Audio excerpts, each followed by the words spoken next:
Once again, Shigatsu. Almost a near perfect episode. Nothing can be perfect, but this was close to perfect as possibly can be for this type of series. I'm saying that right now. This episode was beautiful.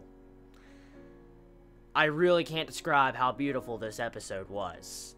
It was so radical seeing the ending segment of this episode. The changes in the development of our main male character, Arima. Just to see the development of him, and to see what he did in this episode. Fuck, the series, man. This series is fucking good. Like, last week gave us the feels, dude. Like, the feels with the mother and Arima getting to see the actual trauma. This episode, his reason to play, man. Oh my god, dude. This episode, man, I'm just gonna say right now, it's a 10 out of fucking 10 episode. Like, I can't lie. The feels that it struck in my heart when I was actually watching this episode, and the development and the meaning behind this episode, along with the way the symbolism was used in this episode, just like, fuck, this was good. It was just so damn good. Like, the way, once again, Shigatsu uses elements I mentioned last week, and Chibi pointed it out. Pretty much the color scheme, the color palette of this series being able to be displayed where it shows the emotions of the characters. Like the gold aura coming off of Arima from the piano he's playing, you saw it going through the crowd. That was so beautiful. So beautiful. And I love the imagery that they use in this series. Like, it's just... Like I said, this series, man, makes me just want to fanboy. It really makes me want to fanboy when I see episodes like this.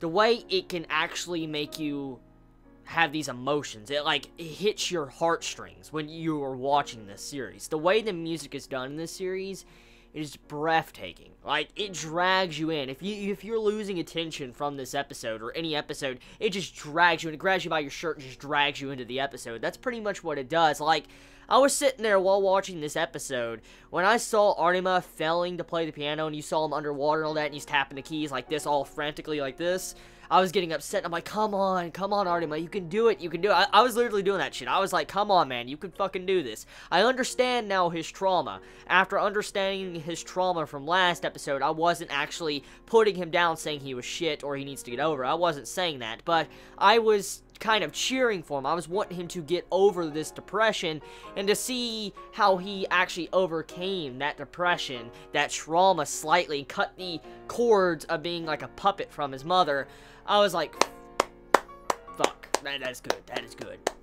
That's exactly what I wanted to do. I was actually clapping when I saw that. I was like, you all better just clap to the great playing that Arima did in this episode. Like, that's exactly what I was thinking when I saw that crowd really not clapping that much. I'm like, you all better freaking get on your knees and clap for him. Look how good he was. Like, seriously, I love the dialogue in this episode. The way you had it to where the overall inspector, like the dude that was just, evaluating Arima, he says it sounded like he was like 3 different people playing the piano.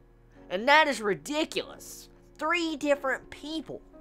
That's the play styles he had. Like, he was shit at first, or, no, he was good, slightly good at first, shit in the middle half, and then the third half, it was just phenomenal. It was like, what the fuck is this? That's how it was, and to see something like that, it was just awe-inspiring, and it just awe-struck everybody in the audience, because you don't know how to take something like that. When you see someone walk up on stage, and you get the impression, oh, they're kind of good, they're playing a good song, all of a sudden they start doing shit, and you're like, oh my god, just stop, get off the stage. If you're like that, you're like, just get off the stage, and then next moment, like a minute later after you think they're done, they stop playing, and they just start doing freaking great, and they going ham. You're like, what the fuck is wrong with this person? Like, how can they change their play style that much with that musical instrument? It's ridiculous. It takes a lot of talent, or it's very scary. It's very fucking scary. Like, I mean, you don't know how to actually look at the overall view of this person, pretty much. Like, I mean, one moment you're thinking this person's like an average player, next moment you're thinking he's like shit as hell, like he's just shit, and then the third moment you're like, this dude sounds like a freaking godlike player. Like, it's just, that's the thing. And to see how the dialogue keyed in on that and the way it was done, I felt like this series and this episode, man, just did a damn good job of this dialogue decisions. Like, the scriptwriter, damn. Like, the scriptwriter of the series, I want to compliment that scriptwriter. Whoever that scriptwriter is, I want to just sit back and compliment that person. Because the dialogue that is used in this series is beautiful. So fucking beautiful. When the lines come up and you see the music playing with the atmosphere, it just drags you in. That music alone, oh my god. This is why I loved Full Moon. When I watched Full Moon, man, oh my god. Like I said, I recommend that series too. One day I might actually finally do an impressions that, try to get you all to see for yourself the Full Moon greatness, but this is exactly why I love music anime. I mean, I don't go out of my way to watch them, and I was going to skip Shigatsu, I can't deny that, but I love music anime for the most part. I have nothing against them, and to see how Shigatsu just bitch slapped me, and it proved me wrong, and it continues to prove me wrong by the episode, I don't know what to say. I really, really don't know what to say, because this series is just great. It really is. Nothing is perfect. Nothing can be perfect, but when it comes to music anime, I have watched very selective and few in between of series I've watched of music. This, by far, is one of my favorites. Definitely my favorites. It's not above Full Moon in my eyes, because, like I said, I haven't seen the ending of Shigatsu. I don't know how it's going to be, but in terms of the way the music is done and the atmosphere that the series perceives, it's beautiful. That's really all I can say that describes this episode and this series. And it continues to do that. And it doesn't disappoint each passing week. Hard to believe. Honestly, this is definitely top 5 of the season material. Shigatsu is top 5 of the season. Easy. Like, no joke. This is easy top 5 of the season. So yeah, that's pretty much this episode of Shigatsu. I mean, there's actually a couple things I do want to mention, actually. Like, just hold the phone real quick. Actually, let's hold it. I don't want to end this yet. I actually have something I want to talk about. Okay, so last week I actually forgot to mention something, and a bunch of Chibits pointed it out, and I wanted to slap myself because I forgot to mention it, because I was just drawn in by the emotions of what Arima had to deal with, and I almost just let that happen again. So I actually want to state this now. While watching this episode, I had a theory come to my mind, and I really, really, really hope I am wrong. This is the first time I really want my theory to be wrong. I really want it to be wrong, but I don't know, because the evidence is very apparent that I am probably correct. Last week, it's pretty much was shown that Kaori has a lot of medicine. And the pills that we saw were pretty much, like, similar to what Arima's mother was taking. Like, the same amount. And there has been foreshadowing already that, you know, she's been visiting the hospital, she's been passing out, stuff like that. And what has me thinking about this theory I'm about to reveal is kind of scary. The circumstances of both of these characters, Arima's mother and Kaori and her situation, whatever it is with her illness, very similar. Like, for instance, in this episode, I noticed the animators took a lot of their time to really make it look like Kaori was exactly like Arima's mother, but the opposite. Sitting in the stands. I noticed they took the time to do something like that. And also, the sickness.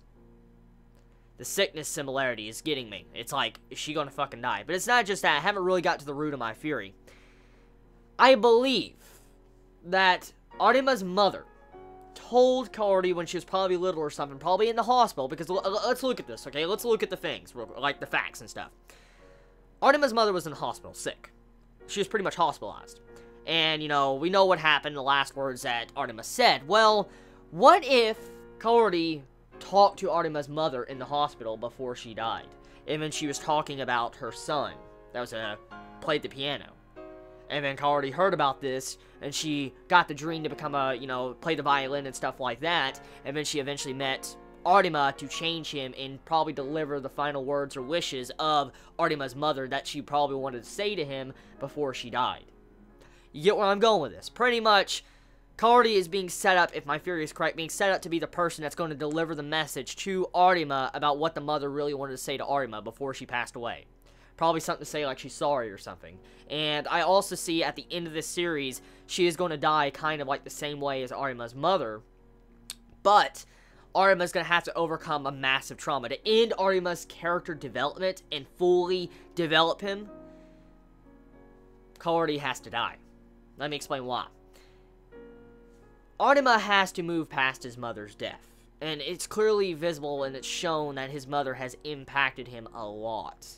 And his new goal, or his new reason to play, is because of Kaori and her inspiration. She brings him inspiration to continue playing. And that is like his new reason to play the piano. The thing is, Kaori is still sick. She is sick, and it looks like it's similar to Arima's mother. So what would happen if she was to die, let's say, next episode? Arima will lose his reason to play the piano. And he would be back in situation ground zero pretty much with his mother. Exactly identical to what happened with his mother. So, to develop Arima's character and have the final development on it, he needs to see his reason to actually play the piano die once again. For instance, Kaori has to die. And then he has to be able to move past this by himself to get that final development on his character. Now, necessarily, I'm not saying I want to see her die. I'm not saying that. But for him to have some really, really depressing but crazy character development, that's what I would do if I was a writer. That's honestly what I would do. I would put it like that to end the overall development of him. But I'm not a writer. I'm not a professional writer, so I can't say nothing about that. But overall, the episode sets up for a lot of things, and yeah, wonderful episode. So tell me your thoughts in the comments below. You all have a wonderful day or night wherever you live. Please be safe. Chibi out.